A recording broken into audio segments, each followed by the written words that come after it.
Selamat sore rekan-rekan semua. Kembali lagi dengan saya Mirandi dan Halo, Fian. dalam podcast mini, podcast BPK 3.1.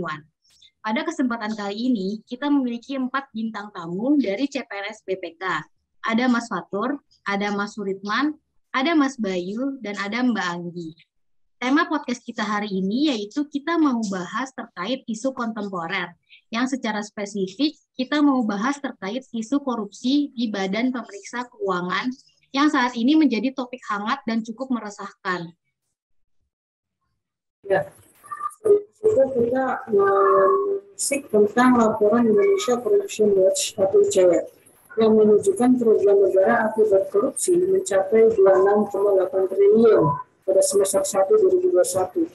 Jumlah tersebut meningkat hampir setengahnya dibandingkan pada sama bulan kemarin dengan total 209 kasus korupsi. Secara keseluruhan, ICW menilai bahwa kinerja penanganan kasus korupsi Indonesia hanya mencapai 19% atau menerima predikat E dengan sangat buruk. Selanjutnya.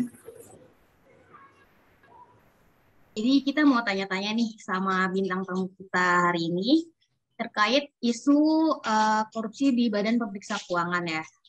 Pertama kita mulai dari Mas Suritman. Menurut Mas Suritman, dengan adanya kasus korupsi di BPK, yang dimana seharusnya kan tugas BPK itu salah satunya mencegah terjadinya korupsi nih Mas. Sebenarnya, apakah BPK sudah cukup kuat untuk membantu negara dalam pencegahan korupsi? Ya, terima kasih Mbak. Jadi memang ya teman-teman agak miris ketika kita mendengar berita pegawai BPK yang melakukan korupsi. Sebenarnya dialah yang harus menjadi tameng dari korupsi itu. Sebenarnya untuk meminimalisir adanya kecurangan yang dilakukan oleh auditor, BPK sebenarnya sudah punya proses yang ketat dalam melakukan audit. Nah, di BPK itu ada yang namanya Inspektorat Utama yang berfungsi untuk memeriksa kembali hasil audit yang dilakukan oleh auditor. Nah, selain itu, Inspektorat Utama ini juga memeriksa etika dan dari auditor-auditor tersebut. Nah, saat ini juga BPK tengah melakukan salah satu langkah strategis untuk penguatan integritas, yaitu dengan pembangunan zona integritas di lingkungan BPK. Begitu sih, Mbak. Oh, oke. Jadi sebenarnya BPK itu emang udah punya sistem yang terintegrasi ya untuk mencegah terjadinya korupsi. Kalau menurut Mbak Anggi nih, apa yang saat ini menjadi kelemahan BPK sampai pegawainya itu tergiur untuk melakukan korupsi? Baik, Mbak. Jadi penyebab seseorang melakukan korupsi itu bisa ada dua, bisa dari faktor individunya dan dari lingkungannya. Berdasarkan apa yang disampaikan Mas Ridman, kita ketahui bersama bahwa BPK sudah berupaya untuk menyediakan instrumen dalam rangka pencegahan penyalahgunaan wewenang. Namun yang perlu diperhatikan adalah faktor individunya. Meskipun sudah ada upaya dari BPK untuk menanamkan nilai-nilai dasar BPK pada pegawai, namun dalam pelaksanaannya melawan sikap tamak dan menghindari godaan korupsi itu tentunya sangat sulit dilakukan. Jadi apabila tiap individu tidak berpegang teguh pada nilai-nilai dasar BPK, maka tindakan penyelewengan kekuasaan itu tetap saja mungkin dapat terjadi. Berarti emang karena ada beberapa pegawai ini ya yang belum menanamkan nilai-nilai dasar BPK. Oke, selanjutnya Mas Alfian. Oke, selanjutnya saya ingin bertanya dengan Mas Bayu. Apakah masih ada peluang untuk lebih meningkatkan kinerja BPK ke depannya agar tidak terjadi kasus yang serupa?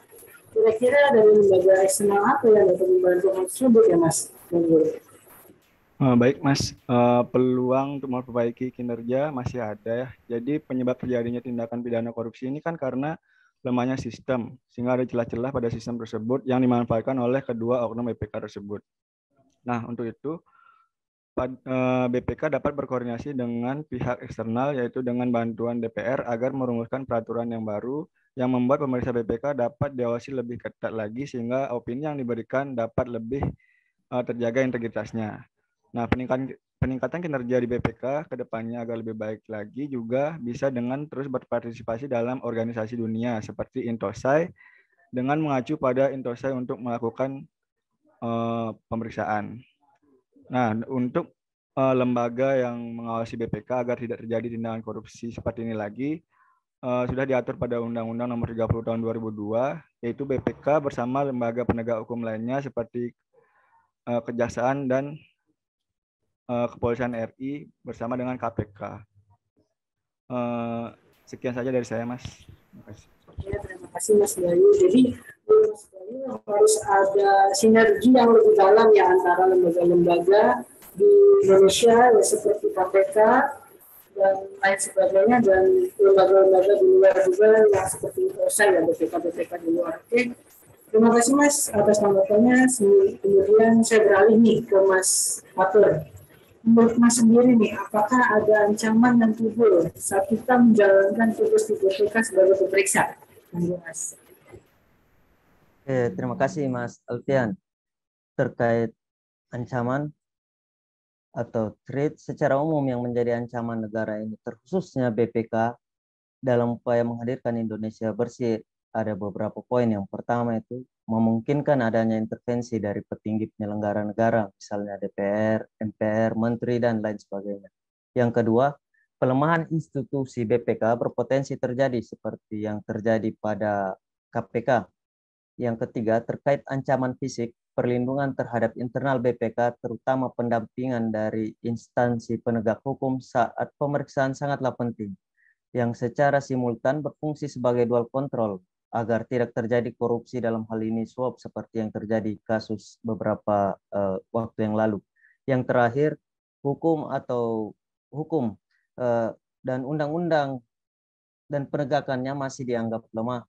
Dari sisi hukumnya, pasal korupsi tidak berdiri sendiri. Secara yuridis sangat sulit untuk dihukum berat karena pasal konstruksi hipotetis yang dikaitkan dengan keadaan lain. Padahal korupsi ini merupakan extraordinary crime karena surplus kekuasaan, jadi hukumannya mesti lebih tinggi dari kejahatan biasa sehingga ada efek jerah. Mungkin itu Mas Alfian. Terima kasih Mas Fatur. Jadi menurut Mas Fatur nih, belum adanya perlindungan bagi pemeriksa-pemeriksa di BPK dari institusi lainnya. Dan yang kedua, hukuman untuk kasus-kasus korupsi ini masih rendah ya dibanding kasus lainnya. Oke, terima kasih Mas Fatur. Saya balikan kembali ke Mbak Mirani, silakan. Kalau bisa kita simpulkan dari podcast kita hari ini, BPK sebagai lembaga yang telah diberi mandat oleh konstitusi untuk memeriksa pengelolaan dan tanggung jawab keuangan negara dalam upaya pemberantasan korupsi, sebenarnya sudah memiliki sistem yang terintegrasi untuk meminimalisir adanya oknum pegawai yang ingin menguntungkan diri sendiri. Namun, karena masih lemahnya kepribadian beberapa pegawai atau oknum untuk menanamkan nilai dasar BPK, hal ini mendukung adanya tindakan korupsi. Oke, selain itu masih adanya peluang-peluang korupsi yang timbul dikarenakan masih belum adanya sinergi yang mendalam antara BPK, Polri, Kejaksaan, KPK, bahkan BPK yang lain, BPK di luar, yang menyebabkan masih tingginya angka korupsi di Indonesia. Mungkin sebelumnya terima kasih banyak kepada pemateri dan narasumber yang telah hadir pada podcast saat ini. Saya Alfian dan saya Mirandi. Pamit undur diri. Wassalamualaikum warahmatullahi wabarakatuh. Waalaikumsalam warahmatullahi wabarakatuh.